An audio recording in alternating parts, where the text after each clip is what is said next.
The nurse leaned in close, like she wasn't supposed to. For a second, I thought she was going to say something. Instead, she slipped something into my hand and walked away. Fast. Too fast. I opened my palm. A folded note. Just 2 lines. Check the cameras. And don't come back. My stomach dropped. I looked up immediately. She was gone. Not down the hall. Not at the desk. Gone. Like she knew she couldn't be seen. I turned toward the glass window. My wife was still there. Unconscious. No movement. Machines keeping her alive. Everything looked normal. But now it didn't feel normal. Not even close. I'm Eric Lawson. 44. Married 16 years. I thought I knew everything about my life. About my home. About her. But that note. That wasn't random. That was a warning. And people don't risk their jobs. Unless something is very wrong. I stepped into the hallway. Didn't talk to anyone. Didn't ask questions. I pulled out my phone. Opened the camera app. My thumb hovered over the footage. Because once you see something like that, you don't get to forget it. I pressed play. And within seconds, my entire body went cold. Because someone was already inside my house. Before I ever called for help. The footage started 10 minutes before I called 911. I remember that time clearly. Because I was in the garage. On a call. Arguing about something small. Normal. Everything felt normal. But inside the house, it wasn't. The front door opened. Slow. No forced entry. No hesitation. Like whoever it was, knew exactly what they were doing. I leaned closer to the screen. The camera angle caught part of the hallway. Just enough. A man stepped inside. Face covered. Gloves. Calm. Too calm. He didn't rush. Didn't look around like a stranger. He walked straight in. Like he'd been there before. My chest tightened. Because there's only one way someone moves like that. They know the layout. He passed the living room. Didn't stop. Went straight toward the kitchen. Then disappeared from that camera. I switched angles. Back hallway. There he was again. Walking toward the bedroom. Toward her. I felt my grip tighten on the phone. Because at that exact moment, I remembered something. The call. The reason I was in the garage. She told me to take it outside. Said she needed quiet. Said she had a headache. That didn't make sense anymore. I kept watching. The man reached the bedroom door. Paused for 1 second. Then opened it. And walked inside. Right before she collapsed. I skipped ahead. My hands weren't steady anymore. Bedroom camera. The angle was partial. You could see the edge of the bed. The doorway. Nothing else. For a second. There was no movement. Then he stepped into frame. Slow. Controlled. My wife was sitting on the bed. Awake. Not scared. That hit me first. She wasn't reacting like someone surprised. She looked at him. Like she was expecting him. My chest tightened. Because that didn't fit anything I knew. He closed the door behind him. No rush. No panic. They stood there for a moment. Facing each other. No sound, of course. Just movement. Small. Measured. She said something. I could tell by her lips. Then he moved closer. Reached into his jacket. Pulled something out. Small. I leaned in. Trying to see. Trying to understand. He handed it to her. She looked down at it. Hesitated. Just for a second. Then took it. That's when everything in me went cold. Because she didn't fight. Didn't step back. Didn't hesitate again. She accepted it. Whatever it was. And a few seconds later, she collapsed. Right there. Like someone cut the power. The man didn't react. Didn't rush to help. He just stood there. Watching her on the floor. Like this was exactly what he came for. And that's when I realized. This didn't start with him. It started with her. I replayed that moment 3 times. Same result. She took something from him. Then she dropped. No struggle. No panic. Just over. I kept watching. Because the next part mattered more.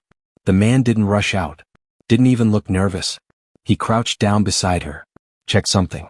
Her wrist. Her neck. Then he stood up. Walked to the nightstand. Opened the drawer. Like he knew exactly what was inside. That's when I felt it again. That cold feeling. Because this wasn't random. He wasn't guessing. He was following something. He pulled out a small bottle. Looked at it. Then placed it back. Exactly where it was. Clean. Controlled. Then he turned. And looked straight toward the camera. Not surprised. Not worried. Just aware. Like he knew it was there. And didn't care. That part stayed with me. Because people who are afraid don't do that. He walked out of the room. Same pace. Same calm steps. And a minute later, He was gone. Front door closed. No trace. I stared at the screen for a long time. Because one thing didn't make sense. This was an attack. Why no rush? If it was planned, why leave so clean? Then it hit me. This wasn't about getting in. It was about what came next. And whatever that was, I wasn't supposed to see it. Which meant one thing. The note wasn't just a warning. It was telling me I was already part of something I didn't understand. I didn't panic. Didn't run back into the room. Didn't confront anyone. I closed the app, locked my phone, and just stood there for a second, breathing, slow, because reacting now would ruin everything. I went back inside like nothing changed, sat next to her. Same chair, same position, monitor still steady, nurses moving in and out. Normal, too normal. I looked at her face, trying to match it with what I just saw. It didn't line up. 16 years. And I had no idea who I was looking at. I leaned back, quiet, observing. That's when I noticed something small. Her personal items. Bag, phone, jewelry. Everything was there, untouched. Except one thing. Her phone screen was dark, but not locked. That wasn't like her. I didn't reach for it. Not yet. Instead, I waited, watched who came in, who stayed too long, who avoided looking at me. Patterns matter.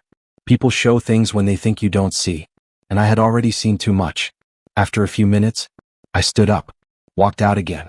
Not rushed, just like I needed air. Because now I had two things.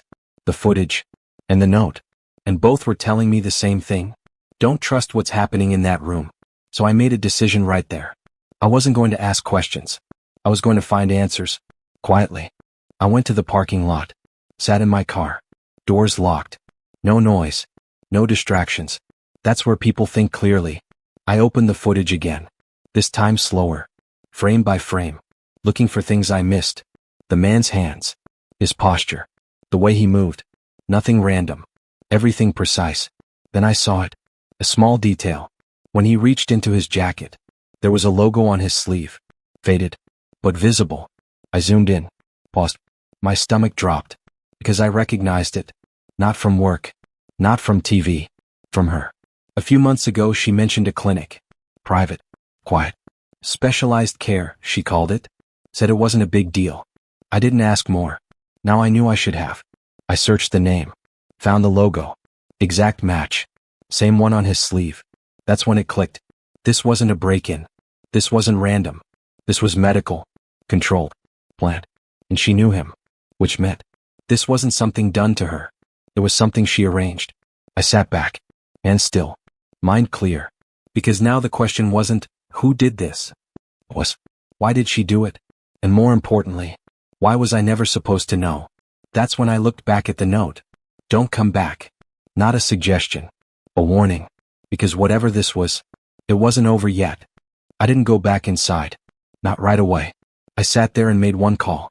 Not to family. Not to friends. To someone who knows how to read things like this. A former colleague. Quiet. Discreet. I sent him a still from the footage. The logo. The man's sleeve. Nothing else. He didn't reply for 10 minutes. Then my phone rang. Where did you get this? He asked. Just tell me what it is, I said. Pause. Then he lowered his voice. That's not a normal clinic. My grip tightened. What does that mean? Another pause. They don't treat people, he said. They manage situations. I didn't ask what that meant. I didn't need to. Eric, he added, if they're involved, you need to stay away from whatever this is. I ended the call. Sat there for a long time. Then I understood something clearly. The note. The footage. The silence in that hospital room. It all pointed to the same thing. I wasn't supposed to be part of this. Not anymore. I stepped out of the car. Walked back toward the entrance. Stopped just before the doors. Looked inside. Same hallway. Same nurses. Same quiet. But now it felt different. Because now I knew. Whatever was happening in there was being controlled. Not treated. I turned around. Walked away. Didn't go back inside. Because for the first time since all this started, I listened to the warning. And that decision changed everything. I didn't go home. Not that night. I drove. No direction. Just distance. Because once you step away from something like that, you need space to think. Not react. Think. By morning I had a plan. I didn't contact the hospital. Didn't call her family. I let them assume I was still there, still waiting, still in the dark. Instead, I pulled every record I could. Insurance, appointments, billing, quiet requests, no alerts. And that's when the pattern showed itself. The clinic, it wasn't listed as primary care. It showed up under something else. Consultation, multiple visits, months back. She'd been going there without telling me. Regularly. That wasn't an emergency. That was preparation. Then I found the final entry. The one from that day. No details. Just one line.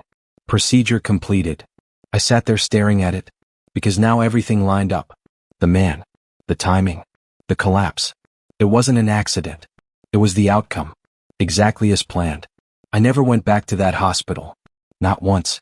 A week later, I got a call. She's awake, they said. I listened. Then I asked one question.